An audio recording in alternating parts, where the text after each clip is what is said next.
I welcome leader of the House on this.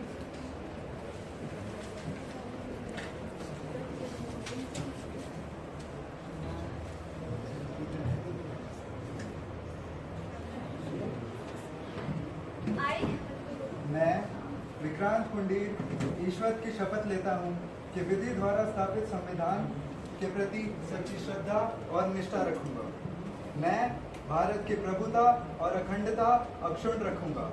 मैं संघ के प्रधानमंत्री के रूप में अपने कर्तव्यों का श्रद्धापूर्वक और श्रद्धा अनुसार अंतकरण करूंगा। अनुराग या द्वेष के बिना सभी प्रकार के लोगों के प्रति संविधान और विधि के अनुसार न्याय करूंगा। मैं विक्रांत कुंडीर ईश्वर की शपथ लेता हूँ कि मैं प्रतिज्ञान करता हूँ कि मैं जो विषय संघ के प्रधानमंत्री के रूप में मेरे विचार के लिए लाए जाएंगे अथवा मुझे ज्ञात होगा, उसे किसी व्यक्ति या व्यक्तियों को तब के सिवाय जबकि ऐसी मंत्री के में अपने कर्तव्यों के सम्यक निर्वहन के लिए ऐसा करना अपेक्षित ना हो, मैं प्रत्यक्ष अथवा अप्रत्यक्ष रूप से संसूचित या प्रकट नहीं करूंगा।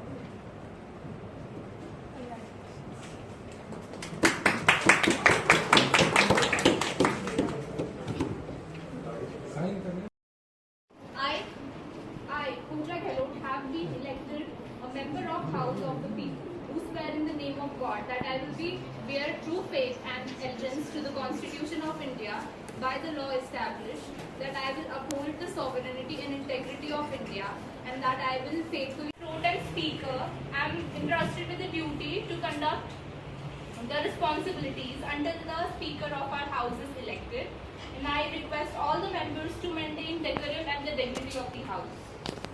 Now the oath ceremony is done. Now we shall open the nomination process for the Speaker. I request all the members to file their nominations if you are interested for the post of Speaker, who all are interested. Having been elected a member of the House of the People, do swear in the name of God that I will bear true faith and allegiance to the Constitution of India as by law established, that I will जोर तरीके से विरोध करते हैं और मैं चाहता हूं कि हमारा पूरा सदन आज इस दुख की घड़ी में एक साथ खड़े होकर उन जो शहीद हुए हैं 26 लोग, उनके लिए श्रद्धांजलि अर्पित करें। हम लोग सभी 2 मिनट का मौन रखें।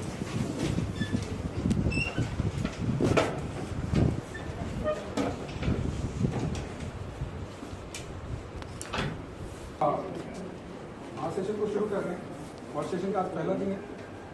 हम लोग भारत में हमारे पहलगाम में जो आतंकी हमला हुआ, उस आतंकी हमले में हमारे भारतीय नागरिकों के साथ साथ विदेशी नागरिक भी जो शहीद हुए हैं, उनके लिए इस सदन के पटल से हम लोग संवेदना व्यक्त करते हैं, शोक व्यक्त करते हैं।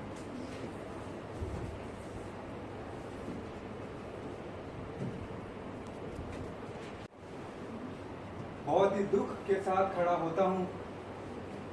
वह कश्मीर के पहलगाम में हुए आतंकवादी हमले में शहीद हुए हमारे भारत के देशवासियों के लिए श्रद्धांजलि अर्पित करता हूं।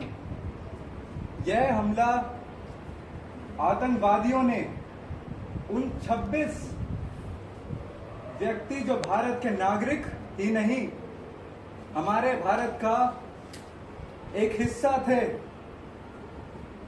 उन पर हमला करके उन्होंने भारत के एक एक नागरिक के घर पर हमला किया है। मैं इस सदन को विश्वास दिलाना चाहता हूं कि मैं इस बात का ध्यान रखूंगा कि जैसे बालाकोट के टाइम व उरी सर्जिकल स्ट्राइक के टाइम पाकिस्तान को एक मुंह तोड़ जवाब दिया गया था, उससे कई बड़ा मुंह तोड़ जवाब इस आतंकी हमले में दिया जाएगा। इतने संवेदनशील समय में हमें देश को एकजुट होकर देखना चाहिए, हमें सरकार का साथ देना चाहिए और हमें उन विदेशी ताकतों से लड़ना चाहिए। वो एक राष्ट्र ही नहीं है, वो एक ऐसा राष्ट्र है जो मानवता से भी नीच जाके इतनी बुरी हरकत करता है। हमें ऐसे समय में सरकार से भी ये आश्वासन लेना चाहिए कि वो इसके प्रति क्या जिम्मेदारी लेती है कि नहीं लेती है। आखिर कब तक हमारे जवान ऐसे शहीद होते रहेंगे और हमारे ऐसे मासूम लोग शहीद होते रहेंगे। 1,80,000 वहाँ पे आर्मी के जवान हैं तैनात, वहाँ पे सीआरपीएफ है 42,000, वहाँ पे पैरामिलिट्री फोर्सेस के इतने जवान तैनात है, लेकिन सरकार की कोई जवाबदेही क्या नहीं बनती है? मैं यही पूछना चाहूंगा सरकार से।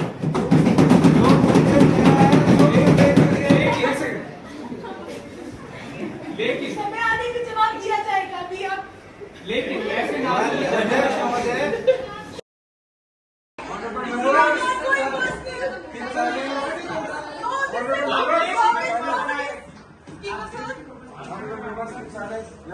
हूती अटैक से पहले गवर्नमेंट ने एक जनरल वार्निंग जारी की हुई थी जम्मू कश्मीर के टूरिस्ट के लिए कि वहाँ पे समर टूरिज्म जो होता है और अमरनाथ यात्रा जो होती है उसमें होने के चांसेस हैं, लेकिन वहाँ के लोगों ने और फोर्सेज ने Rajasthan, Mizoram, crucial development work came to standstill due to model code of conduct that you have highlighted in your speech. Or now,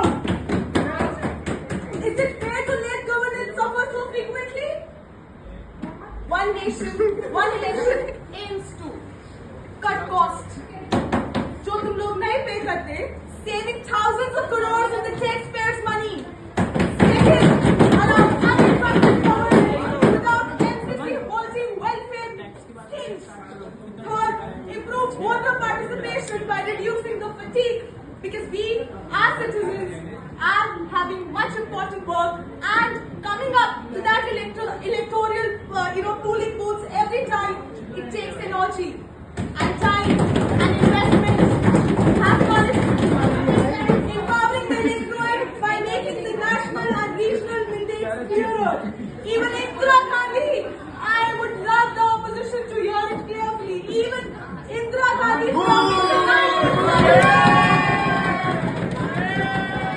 नमस्कार, मैं वाणी जैन भारत सरकार में स्वास्थ्य और परिवार कल्याण मंत्रालय की केंद्रीय मंत्री के रूप में इस सदन के समक्ष उपस्थित हूँ।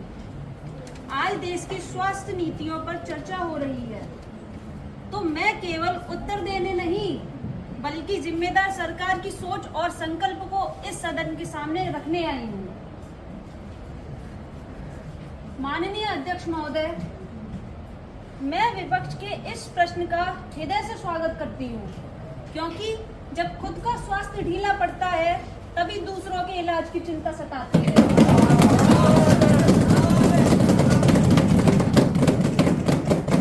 जन औषधि योजना पर सवाल उठाना ठीक वैसा ही है जैसे किसी को मुफ्त में भोजन मिलने पर पूछना कि थाली चांदी की क्यों नहीं है।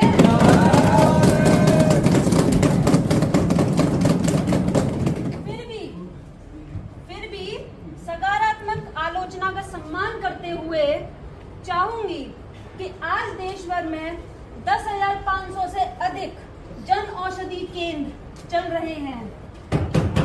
बाजार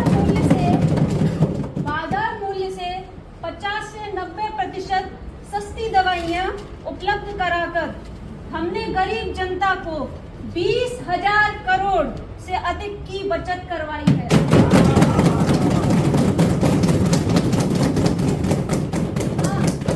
हाँ, मैं मानती हूँ कि दवाओं की विविधता और वितरण में कुछ क्षेत्रों में चुनौतियां हैं। इसलिए सरकार औषधि सप्ताह, जन औषधि रथ जैसी पहलों से केंद्रों को गांव-गांव तक पहुंचा रही है। अस्पतालों के बुनियादी ढांचों पर व्यंग करने से पहले यह भी देखना चाहिए कि प्रधानमंत्री योजना के तहत 22 नए एम्स और 157 यानी 157 मेडिकल कॉलेजेस बन रहे हैं।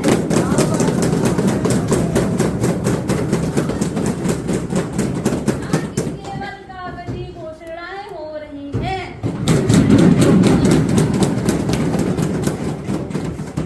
चाहे 2014 में स्वास्थ्य क्षेत्र में मात्र 94,000 बढ़कर 2.78 यानी 2.78 लाख करोड़ पहुंच गया है।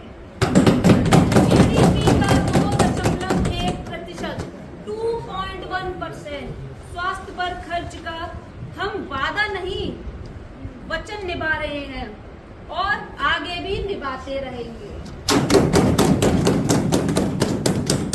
विपक्ष यदि भूल गया हो तो स्मरण करा दूं कि स्वास्थ्य सेवा सुधारने का बीज बोना और सींचना दोनों ही कार्य समय और प्रतिबद्धता मांगते हैं और हमारी सरकार दोनों काम कर रही है। हम घोषणाओं से नहीं जमीनी बदलाव से इतिहास लिख रहे हैं।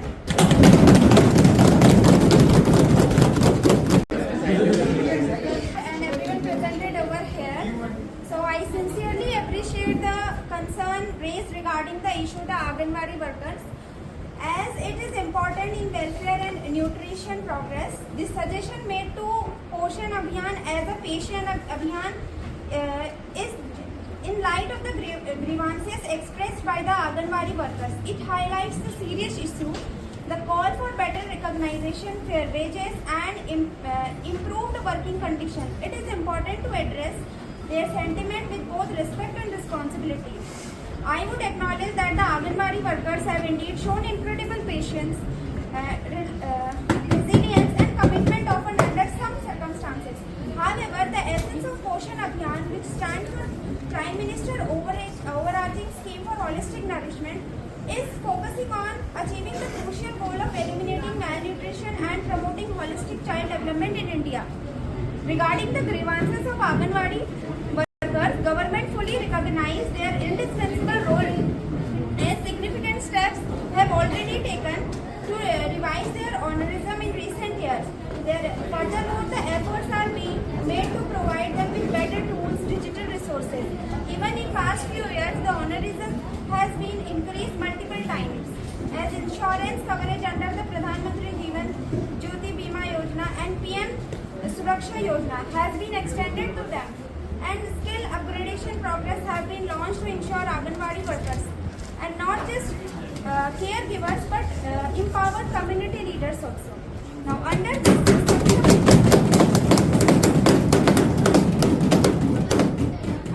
Saksham Anganwadi and Poshan 2.0 mission is recording 14 lakh Anganwadi centers are being modernized. Digital devices are being distributed and performance-linked incentives are being integrated. So these are initiatives are also taken, and this word the Poshan Abhiyan as a patient Abhiyan is not taken. It's not a phrase that we use. Ministry of Women and Child Development. What steps has the government taken to reduce child malnutrition under the Poshan 2.0 program? Honorable Minister, Honorable Speaker, and everyone presented over here. So, under the Poshan 2.0 program, the government of India has taken insignificant steps to reduce child malnutrition, ensuring a holistic and integrated approach to tackle this issue. So, first of all, there are some incentives taken, just like 45 nutrition given to child, the distribution of 45 like rice and including millets in the nutrition provided to women to address micronutrient deficiencies. Now the second is the diet diversification, promoting the consumption of diverse nutritious foods vegetables through Anganwadi centers to ensure better health. Now the community awareness is also an important thing, that is the initiative like Poshan Ma and the Poshan Pakwada are being conducted to engage communities, raise awareness and actively involve their nutrition related progress. The standardized protocols, developed and implemented national protocols for identifying and managing malnutrition, ensuring that every care is addressed at the community level in timely and systematic manner.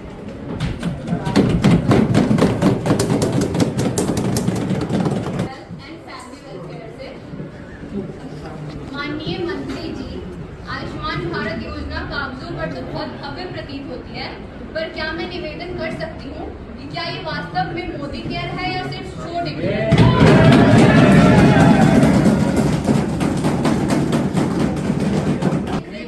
इलाकों में अस्पताल के Ayushman card का कोई सुधार नहीं करते।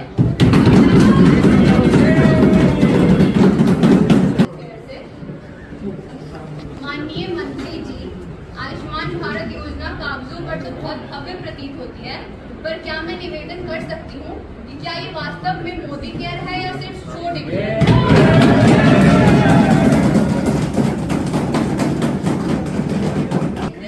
इलाकों में अस्पताल के आयुष्मान कार्ड का कोई सुधार नहीं करते।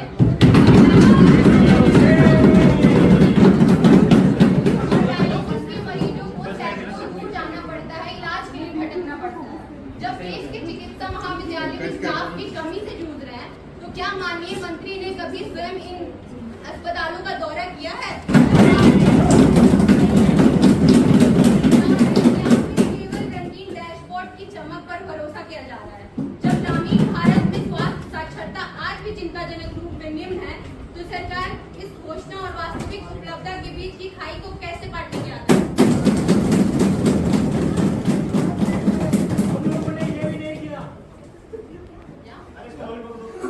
अध्यक्ष महोदय, माननीय अध्यक्ष महोदय, विपक्ष की चिंता सुनकर बहुत खुशी हुई। ऐसा लगता है जैसे अचानक सबको जन कल्याण की गहरी चिंता हो गई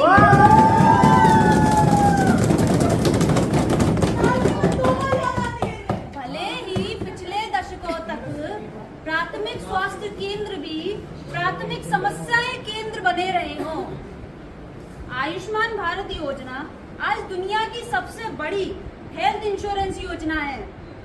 अब तक 6.5 करोड़ से अधिक गरीबों को मुफ्त इलाज मिला है। मानने वाली बात है। यह कोई पोस्टर प्रोजेक्ट नहीं, जमीनी क्रांति है।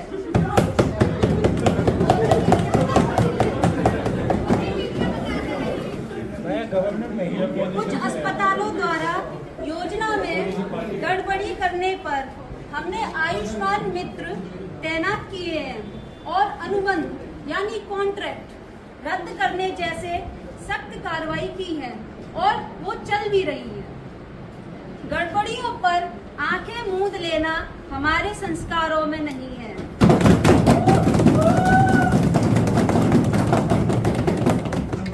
डायलिसिस सुविधा पर जो टिप्पणी आई है वह भी स्वागत योग्य है।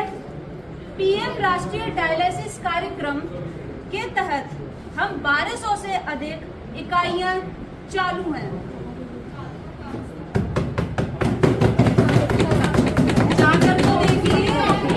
जाकर तो देखिए, कभी आप भी मुआयना कराइए। संसद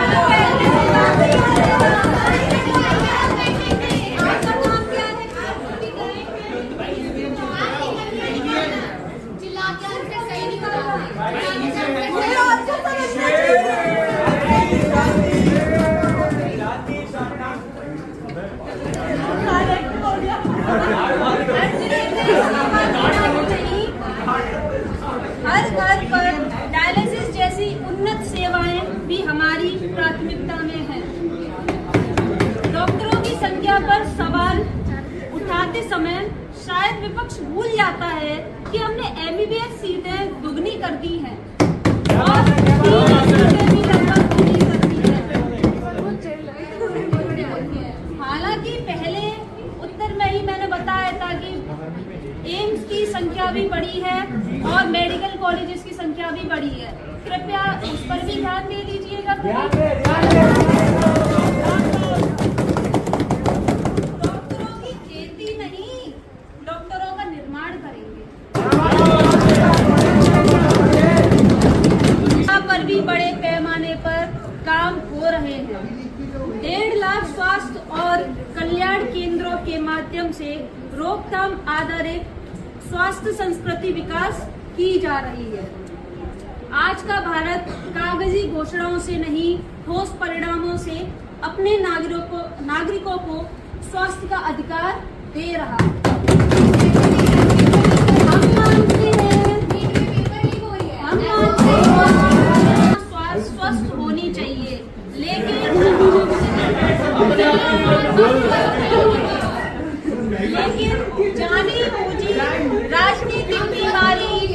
जानी बूझी राजनीतिक बीमारी का इलाज भी जरूरी है और इसके लिए सबसे अच्छा सवाल और इलाज, सबसे अच्छा इलाज है सच्चाई और सेवा।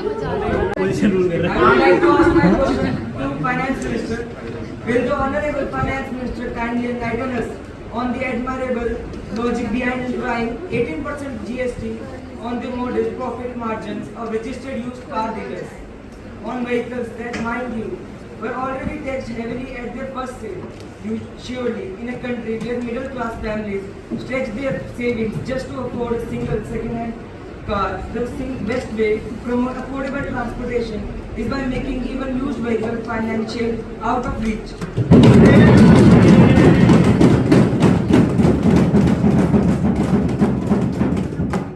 Perhaps the next big idea could be taxing bicycles and bullock carts too, just to ensure no mode of transportation escape this spirit of inclusivity in taxation. Thank you. Speaker and everyone present over here, thank you for your rather colorful question, I must admit. It was made for an entertaining moment.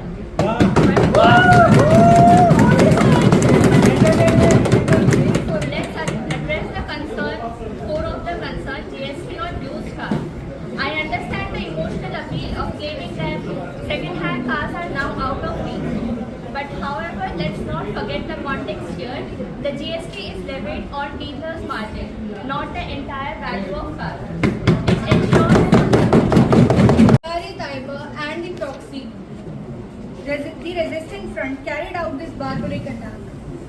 I want to remind this house that while some may find this a Netflix episode, but for us it is a national star. But let me say this clearly. This government doesn't run on hashtags, it runs on actions. We have suspended Indus Water Treaty, even talks, and we have suspended also and revoked Pakistani visas and expelled diplomats and launched an aggressive manhunt in Kashmir. Our military is not performing for cameras. It is executing precision strikes behind the scenes. The emotional salutes are not a performance, they are a reflection of our deep-rooted respect.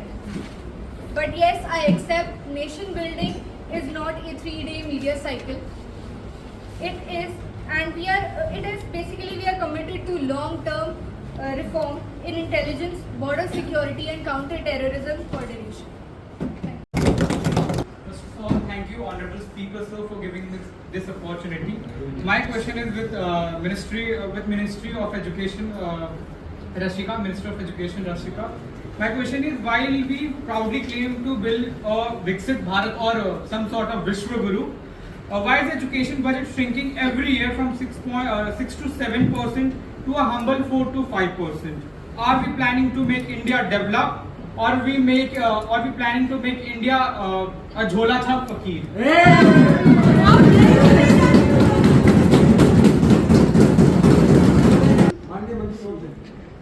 Good afternoon, Honorable Speaker Sir and everyone present here.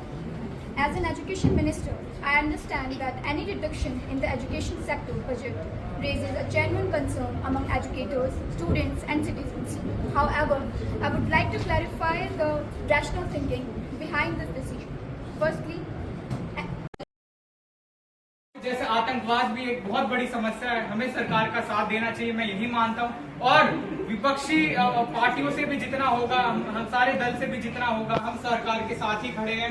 वो जो भी आगे का कदम उठाना चाहेंगे, चाहे वो पानी रोकना हो या फिर आतंकवाद के लिए कोई भी कदम हो, हम सरकार के साथ हैं।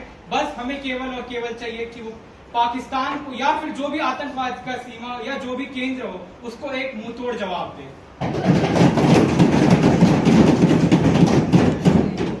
माननीय सभासद, भारत के संविधान में 129वें संशोधन अंडर आइटम नंबर 18 को प्रस्तुत करने की परमिशन मांगता हूं। Permission granted.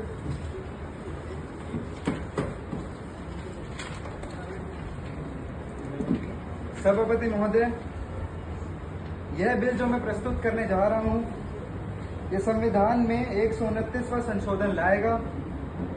ये इस साल का 275वां बिल है।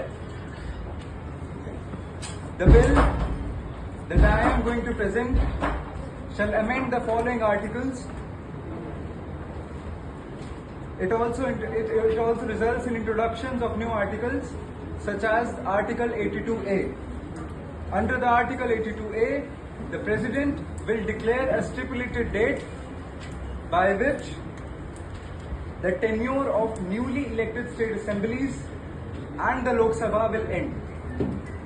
And simultaneous election processes will be conducted throughout the country.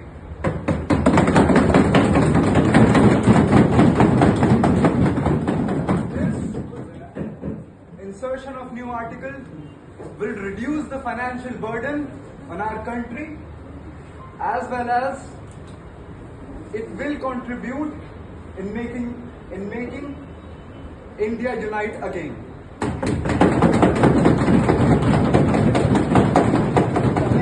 Article 83 and Article 172, under which a situation could arise where either of the state assemblies or the Lok Sabha gets dissolved. In such conditions, the Election Commission will have special powers, as well as the re-elected state assemblies' term will not be subject to 5 years and instead will only continue until the dissolution of Lok Sabha.